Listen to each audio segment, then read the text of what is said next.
बिस्मिल्लाहिर्रहमानिर्रहीम। अस्सलाम वालेकुम दोस्तों, आज मैं आपको बताऊंगी कि हज़रत यूनुस अलैहिस्सलाम मछली के पेट में कैसे ज़िंदा रहे और क्या मछली के पेट में ज़िंदा रहना मुमकिन है या नहीं।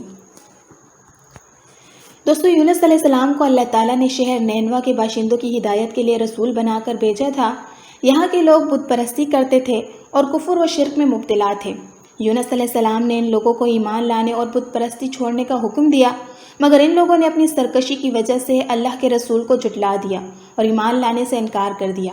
यूनुस अलैहिस्सलाम ने इन्हें खबर दी कि तुम लोगों पर अनकरीब अजाब आने वाला है।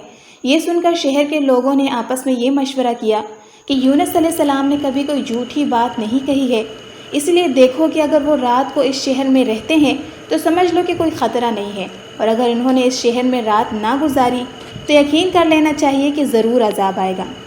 रात को लोगों ने ये देखा कि यूनुस अलैहिस्सलाम शहर से बाहर तशरीफ़ ले गए और वाकई सुबह होते ही अजाब के आसार नज़र आने लगे कि चारों तरफ से काली बदलियाँ नमूदार हुईं और हर तरफ से धुआं उठकर शहर पर छा गया।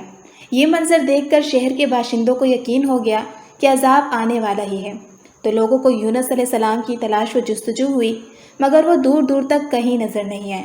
अब शहर वालों को और ज़्यादा ख़तरा और अंदेशा हो गया। चुनांचे शहर के तमाम लोग खौफ खुदाबंदी से डर कर काँप उठे और सब के सब औरतों, बच्चों, बल्कि अपने मवेशियों को साथ लेकर और फटे पुराने कपड़े पहनकर रोते हुए जंगल में निकल गए और रो रो कर सदके दिल से यूनुस अलैहिस्सलाम पर ईमान लाने का इकरार व ऐलान करने लगे। शोहर बीवी से और माएँ बच्चों से अलग होकर सब के सब इस्तग़फ़ार में मशगूल हो गए। जो मज़ालिम आपस में हुए थे एक दूसरे से माफ़ कराने लगे और जितनी हक तलफियाँ हुई थी सबकी आपस में माफ़ी तलाफ़ी करने लगे।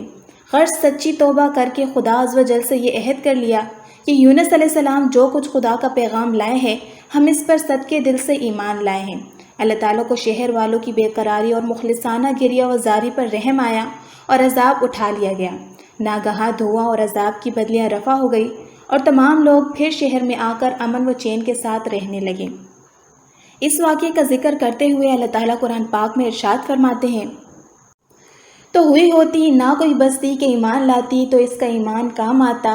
हाँ, यूनुस की कौम जब ईमान लाए हमने इनसे रुसवाई का अजाब दुनिया की ज़िंदगी में हटा दिया और एक वक्त तक इन्हें बरतने दिया। मतलब ये है कि जब किसी कौम पर अजाब आ जाता है तो अजाब आ जाने के बाद ईमान लाना मुफीद नहीं होता, मगर यूनुस अलैहिस्सलाम की कौम पर अजाब की बदलियाँ आ जाने के बाद भी जब वो लोग ईमान लाए तो इनसे अजाब उठा दिया गया। बहरहाल अजाब टल जाने के बाद जब यूनुस अलैहिस्सलाम शहर के करीब आए तो आपने शहर में अजाब का कोई असर नहीं देखा।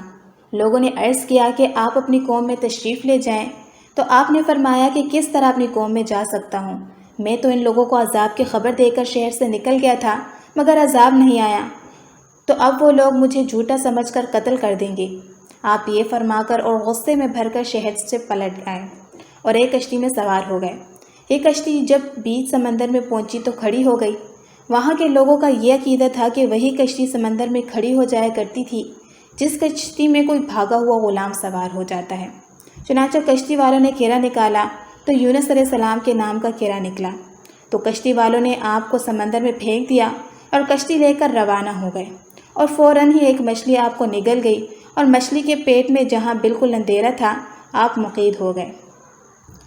मगर इसी हालत में आपने आयत करीमा ला इलाहा इल्ला अंता सुब्हानक इन्नी कुन्तु मिनज़ ज़ालिमीन का वजीफ़ा पढ़ना शुरू कर दिया, तो इसकी बरकत से अल्लाह ताला ने आपको इस अंधेरी कोठरी से निजात दी और मछली ने किनारे पर आकर आपको उगल दिया। इस वक्त आप बहुत कमज़ोर हो चुके थे। अल्लाह की शान के उस जगह कद्दू की एक बेल उग गई और आप उसके साए में आराम करते रहे। फिर जब आप में कुछ तवानाई आ गई तो आप अपनी कौम में तशरीफ़ लाए और सब लोग इंतहाई मोहब्बत व एहतराम के साथ पेश आकर आप पर ईमान लाए। अब सवाल यह है कि क्या इंसान मछली के पेट में ज़िंदा रह सकता है। दोस्तों, इंसान को निगलने की हद तक समंदर में अगर एक मछली है तो वो वेल मछली ही है। समंदर में कई किस्म के वेल हैं, इसमें नीली वेल भी एक किस्म है। इस वेल की जेब में 50 आदमी तक बैठ सकते हैं। इन जैसे वेल में वहशीपन नहीं होता। मज़ीद ये कि मछलियाँ अपने गलफड़े से सांस लेती है, लेकिन वेल को इंसान की तरह फेफड़े रहने की वजह से वो फेफड़ों से सांस लेती है। پانی کی سطح میں آ کر ضرورت کی حد تک ہوا کو کھینچ لیتی ہے۔ پانی کے اندر سانس چھوڑے بغیر 2 گھنٹے تک بھی سانس کو روک لیتی ہے۔ انسان سانس لیتے وقت ہوا میں سے 15% آکسیجن کو اندر کھینچ لیتا ہے، لیکن ویل مچھلیاں ہوا میں سے 90% آکسیجن کو اندر کھینچ لینے کی وجہ سے 7000 قدم اندر گہرائی کو جانے تک بھی بہت دیر تک سانس روک سکتی ہے۔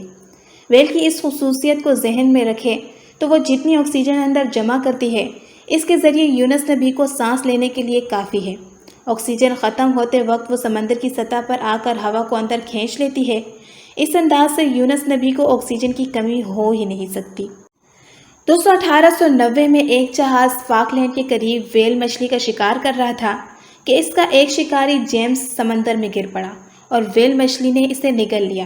بڑی کوشش سے 2 روز بعد یہ مچھلی پکڑ لی گئی۔ اس کا پیٹ چاک کیا گیا تو شکاری زندہ نکلا، البتہ اس کا جسم مچھلی کی اندرونی تپش کی وجہ سے سفید ہو گیا تھا۔ 14 دن کے علاج کے بعد بالآخر وہ صحت یاب ہو گیا۔ اسی طرح 1958 میں ستارہ مشرق نامی جہاز فاکلینڈ میں ویل مچھلیوں کا شکار کر رہا تھا۔ اس کا بارکلے نامی ملاح سمندر میں گرا جسے ایک مچھلی نے نگل لیا۔ اتفاق سے وہ مچھلی پکڑی گئی۔ پورا عملہ اسے کلہاڑیوں سے کاٹنے لگا۔ دوسرے دن بھی یہ کام جاری تھا کہ مردہ مچھلی کے پیٹ میں حرکت محسوس ہوئی۔ انہوں نے سمجھا کہ کوئی زندہ مچھلی نگلی ہوئی ہوگی۔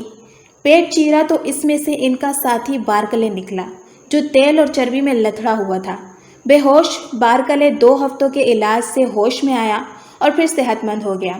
اس نے بتایا کہ جب میں سمندر میں گرا تو میں نے پانی میں ایک شدید سرسراہٹ محسوس کی جو ایک ویل مچھلی کی دم سے پیدا ہو رہی تھی۔ میں بے اختیار اس کی طرف کھینچا جا رہا تھا۔ اچانک مجھے ایک تے بتے تاریکی نے اپنی لپیٹ میں لے لیا۔ اب میں نے اپنے آپ کو ایک نرم مگر تنگ راستے سے گزرتا ہوا محسوس کیا۔ یہاں حد درجہ پھسلن تھی۔ کچھ دیر بعد میں نے محسوس کیا کہ میں ایک وسیع تر جگہ میں ہوں۔ ارد گرد نرم گداز اور چکنی دیواریں کھڑی تھیں جنہیں ہاتھ سے چھوا۔ اب حقیقت کھلی کہ میں ویل کے پیٹ میں ہوں۔ میں نے خوف کی جگہ اطمینان حاصل کرنے کی کوشش کی۔ موت کو لبیک کہنے کو تیار ہونے لگا۔ یہاں روشنی بالکل نہ تھی، البتہ سانس لے سکتا تھا۔ سانس لینے پر ہر بار ایک عجیب سی حرارت میرے اندر دوڑ جاتی تھی۔ آہستہ آہستہ کمزور ہوتا چلا گیا۔ اپنے آپ کو بیمار محسوس کرنے لگا۔ میری بیماری ماحول کی خاموشی تھی۔ اس کے بعد کیا ہوا مجھے کچھ معلوم نہیں۔ اب جو میں نے آنکھیں کھولی تو اپنے آپ کو جہاز کے کپتان کے کمرے میں پایا۔ بارکلے کو ہسپتال میں داخل کر دیا گیا جہاں وہ مکمل صحت یاب ہو گیا۔ دوستو، ان واقعات سے اور سائنسی رپورٹ سے یہ واضح ہوتا ہے کہ انسان مچھلی کے پیٹ میں زندہ رہ سکتا ہے۔ مجھے امید ہے کہ آج کی اس ویڈیو سے آپ کو کچھ نیا جاننے کو ملا ہوگا اور یہ ویڈیو آپ کو پسند آئی ہوگی۔ اگر یہ ویڈیو آپ کو اچھی لگی تو اسے لائک کیجئے اور مزید اس طرح کی انفارمیٹیو ویڈیوز کے لیے میرے چینل کو سبسکرائب کریں۔ اب ملوں گی آپ سے نئی انٹرسٹنگ ویڈیو میں۔ تب تک کے لیے اپنا بہت سا خیال رکھیے گا۔ Thanks for watching this video. اللہ حافظ۔